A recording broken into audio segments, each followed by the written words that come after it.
Thank you for your patience as we are just wrapping up the interviews. I'm really excited to welcome us back for the afternoon sessions that we have.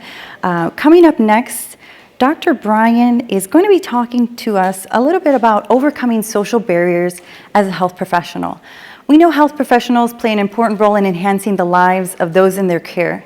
And today's speaker is going to initiate conversations about equitable housing opportunities and how to explore practical solutions that can support the housing needs of health professionals. Please join me in welcoming Dr. Brian, the co-owner of Path to Recovery.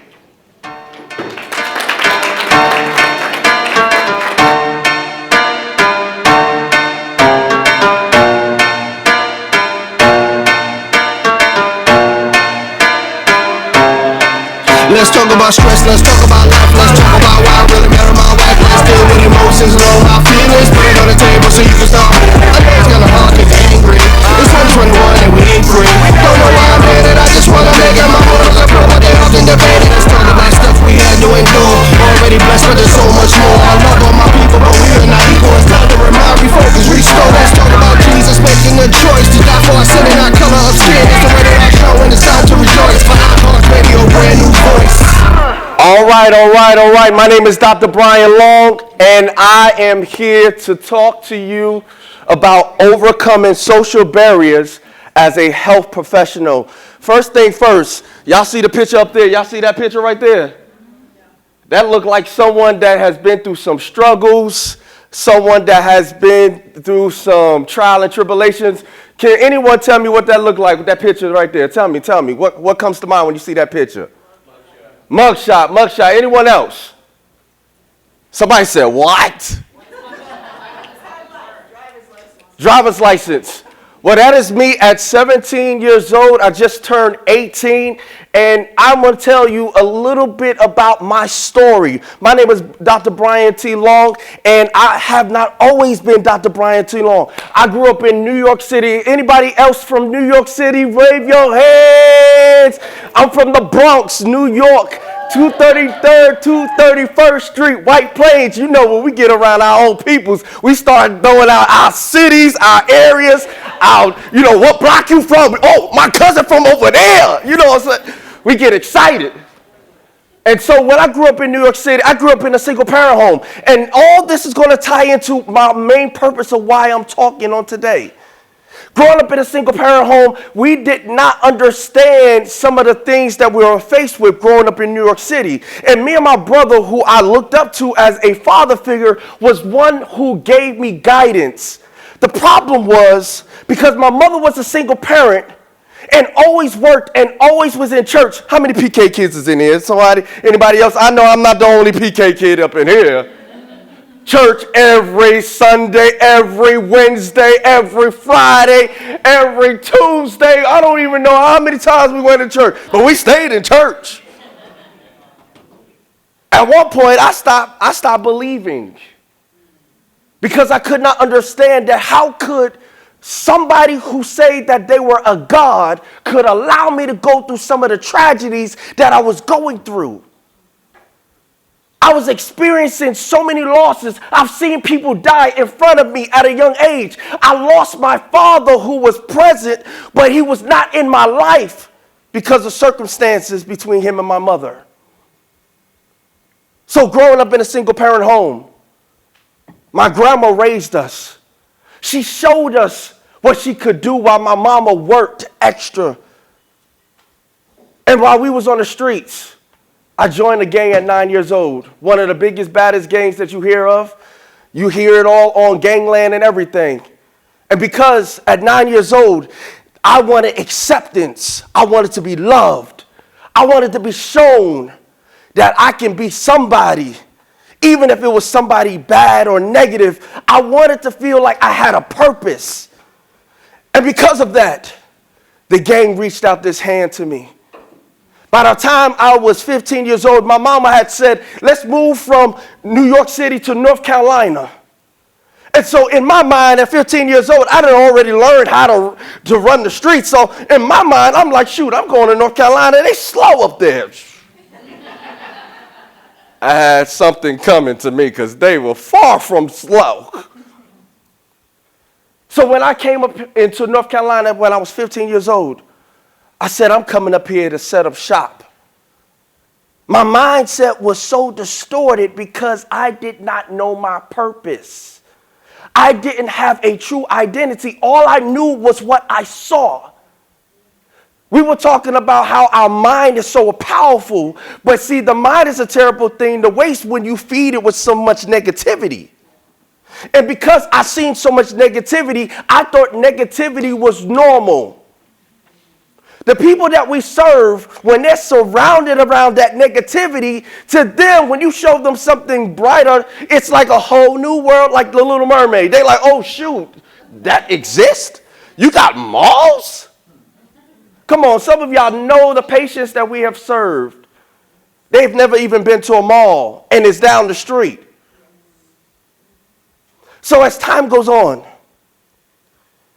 at 17 years old, I was facing 5 counts of armed robbery. I was facing 5 counts of armed robbery, 35 years, 17. As you can see, I'm not doing 35 years because I would still be gone. So as time goes on, I'm taking you down this journey for a reason. I'm sitting in that jail cell, no education, had to drop out of school because guess what? I got locked up. I'm sitting in there trying to believe in something greater than myself to help me to get out of this situation I'm in. Tell somebody he tried to get out of this situation. And as I tried to get out of this situation, I was trying to understand if this God is real, help me get out of this. And so I prayed, I said, if you are real, give me a second chance, and I promise you for the rest of my life, I'll go all over the world telling my life story. When I went to court, let's fast forward. Instead of giving me 35 years, I prayed for 3 years. They gave me 3 years and 9 months. Now, I wanted to go home. I don't know about y'all, but I was like, 3 years? Oh, my goodness. But I was grateful that I got a second chance. So I did my time. But when I got out, the economy was not ready for me. Guess what? I was a young African-American man who had 5 counts of armed robbery.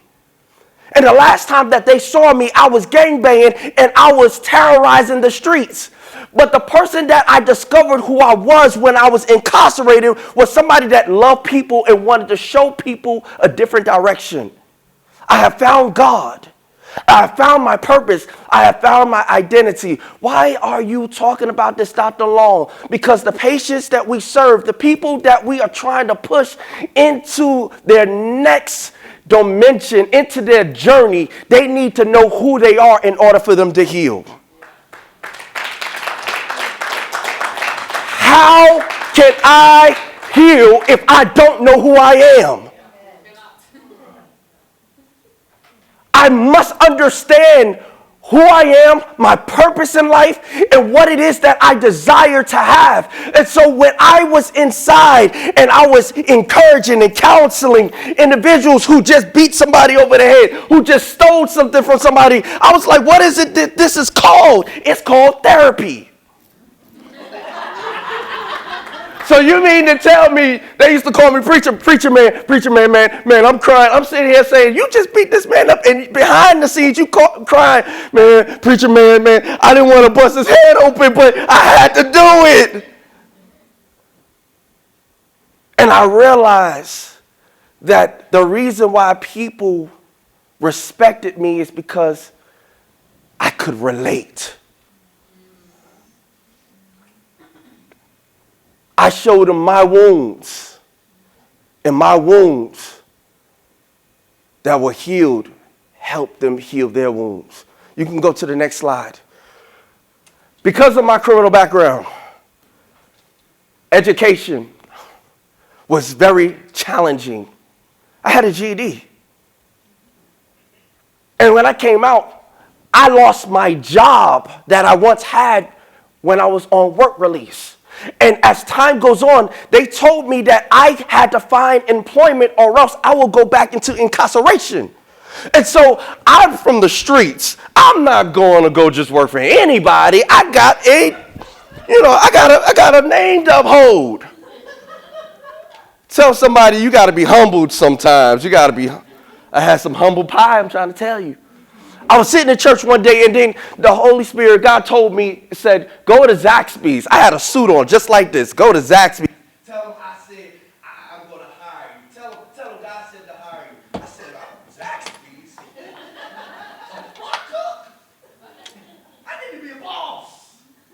So I said, okay, I'm working on this humbling thing, God. I'm working on it. I went in there, and when I went in there, I said, let me speak to the hiring manager. The hiring manager came out, he said, yes, how can I help you? I said, This God, thing please keeps say to hire me. popping He out. said, I'm gonna switch it with this one, which is this. Do you mind just unmuting it once? Be a manager, because I want to count the money. Yeah. He said, hold up, you got 5 counts on robbery, you can't count the money. I caught that one. I caught that. And so he gave me a second chance. And he said that even though you had a criminal record, I want to give you an opportunity. I humbled myself, worked myself from fry cook to shift leader to second man in charge of Zaxby's. As time goes on, doors open up for me to where I can go to a community college because I had to start somewhere. Because in school, I struggled with school. And most times when we're dealing with the people that we serve, they are ashamed to express and explain that they struggle with what you're telling them. So I'm a good learner by watching you. If I watch you, I can get that thing down packed. I'm still good at that.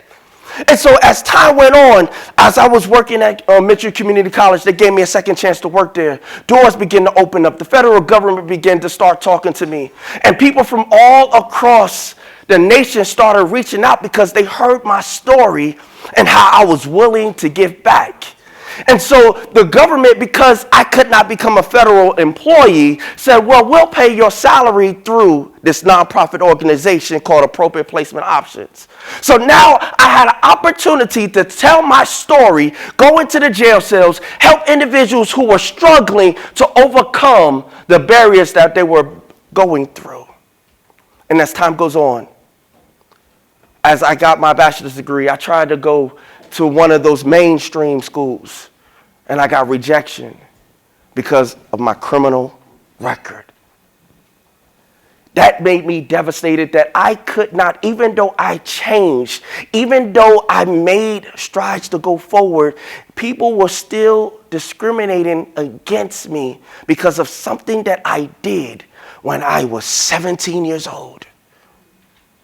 So as time goes on, I go to a private school. As time goes on, I get my master's degree. As time goes on, doors open up to where I get TV opportunities, A&E Network. As time goes on, I continue to travel telling my story. You can go to the next slide, please. But even though I'm in newspapers, even though you can research my name, even though that there were things that people, sheriff departments, and people who locked me up themselves personally was supporting me, housing was very difficult. Because I had a criminal record that was very violent. And even though I did not represent that person who I once was, they still would always tell me, so sorry to hear that. I love your story and I'm inspired by your story, but I cannot rent to you.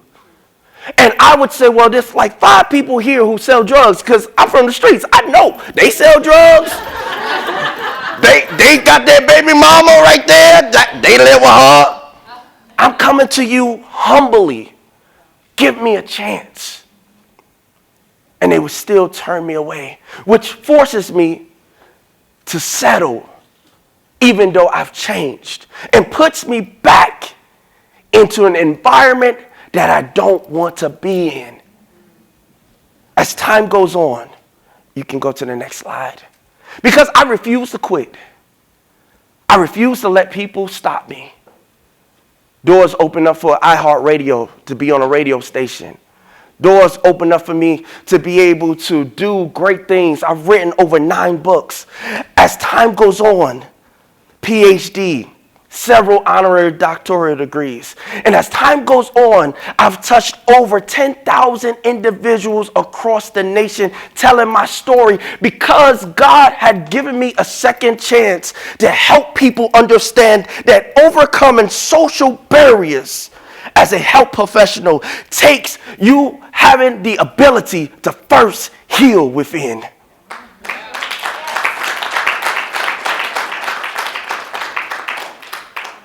With all those accolades, with all those things that I've done and people's lives that I've touched, I found myself homeless for 6 months with kids,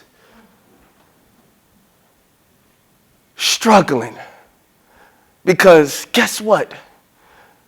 When you got a criminal record, even though you're doing good, even though you changed your life, when you lose your job and you lose income, it's not just easy just to get up there and say, can I get another job?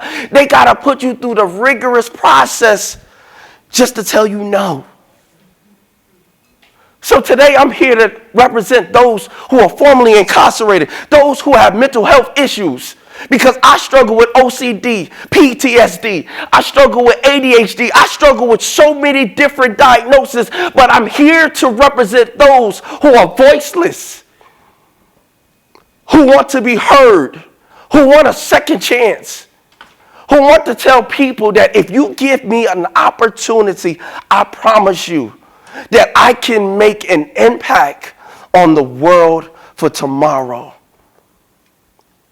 I started an organization called Mad Expressions, School of the Arts, to help young people stay off the streets and understand that they can express themselves through music, through the arts, through writing. If you just explore what's on the inside, I can only imagine what comes out on the outside.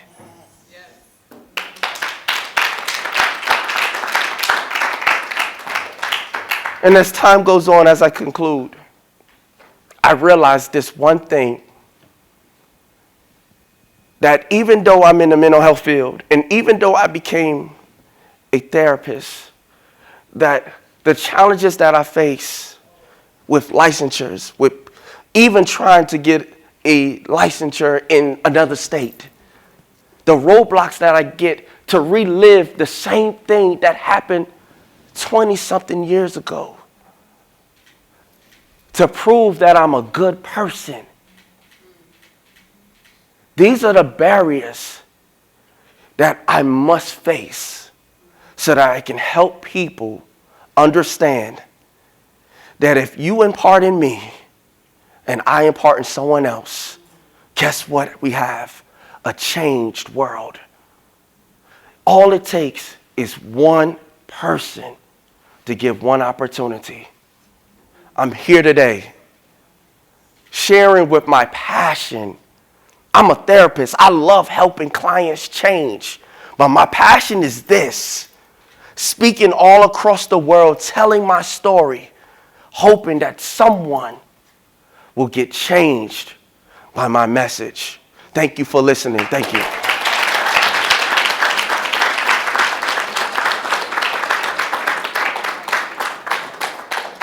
I still have 5 minutes left. I'm used to preaching and everything. They be like, shoot, you can't give a preacher too much time. They be like, I'm done. You be like, you said that an hour ago. Nah, people like when I preach. They be like, shoot, when he come to preach, we in here. He said he gonna preach, and then we out of here in 20 minutes. He done. Life's too short. I've always been serious because life showed me to be serious. But it took people who I love to encourage me and remind me, life too short. Enjoy it. So I laugh and I have daddy jokes, but I laugh and I make people laugh. Thank you. What questions do you have? Tell us a daddy joke. That was a daddy joke. And my kids, I promise you, when you got teenagers, I got grandkids, but when you got teenagers, they be like, Dad, that was corny. I'm like, so? I laughed. What if I didn't feed you today? Would that be corny? Actually, that's not funny, Dad. I got rights. They can take your rights away if you don't feed me. organization operate? So Mad Expressions operates in North Carolina, and the way I developed it with my brother is that we go into the different schools. It's a 18-week process. Of course, it has to be funded, but those are the things that we do to kind of work with the young people, to kind of work with them through the music part as well as the therapeutic process.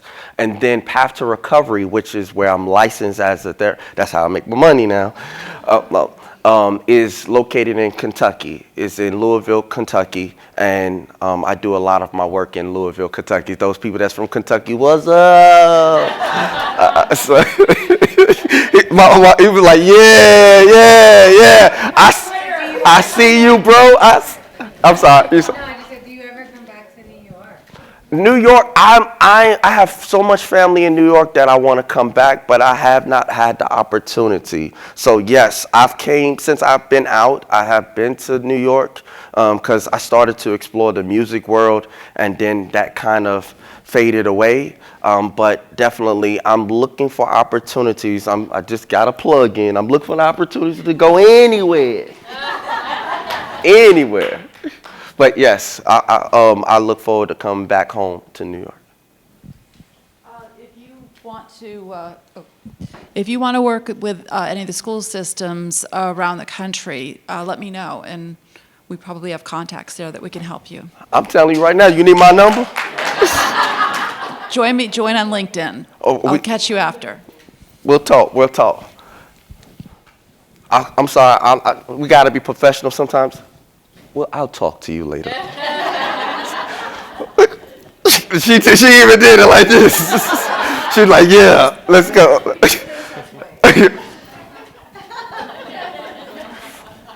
I'm in leadership, so sometimes they be like, I don't know how to take you. You know, like when you're serious, it's like, I'm nervous, but when you're not serious, it's like, I don't know whether, should I laugh or not? So I'm like, just be yourself. Yes, ma'am. Do you have a mentor program that's not in the schools where you work with maybe a group of preteens or teens that maybe have a learning disability or the capability of getting somewhere to try to curve them from going down the same path you went to avoid some of those choices? So before I became a therapist, yes, I was doing that real heavy in Statesville, North Carolina. I had the opportunity of doing that for about 10 years. But when I lost my job and I lost everything and was living out of my car, it was pretty much like I had to survive, either go back to the streets or make a decision. So I made a decision to go somewhere where I didn't know anyone. And they watched me for 6 years and was like, look, we want to give you a job. So no, I don't. But Mad Expressions has that component. The only problem is it has to be funded to operate. Because I would be willing to step away from being a therapist to do Mad Expressions to where I can go into the school systems across the world and mentor and show other people how to do the process. So, yes. Anybody else? How did you actually find your home? My home when I was homeless. What happened was when I was living out of my car for 6 months, and I don't know why I still choke, like ready to cry. I was living in my car for 6 months, and someone had gave me an opportunity to work for Goodwill Industries. It was the vice president, and so I just started looking online, like for private owners. And the private owner, I just called them up and said, hey, I'm interested. And I didn't know what I was walking into. They didn't know what they were walking into. And I try not to start out a conversation with, hey, you know, I got a criminal record. People gonna run. Yeah, I used to gang bang. Yeah, no. So that door opened once I talked to them and sold them my story. They were like, you got this. I had no money. So. How were you able to get your I guess you have a doctorate, right? A PhD? Yes, How did you get that and where? So I have gotten my Christian leadership from Metropolitan Christian University. And then some of the one that I was telling you about, the PhD, I didn't never finish my PhD at Walden University. I made it to dissertation, to the part to where I needed to go ahead and do the last part. Like, I finished with everything, and I ran out of money. And this is before COVID. And once COVID hit and I ran out of money, it was like, and then I thought about starting it again. But someone was just like, Dr. Long, you have so many, you have a PhD and you have like 3-4 honorary doctorate degrees. It's not going to make you anybody different. So I just decided not to go back and finish that. The gentleman had his hand up.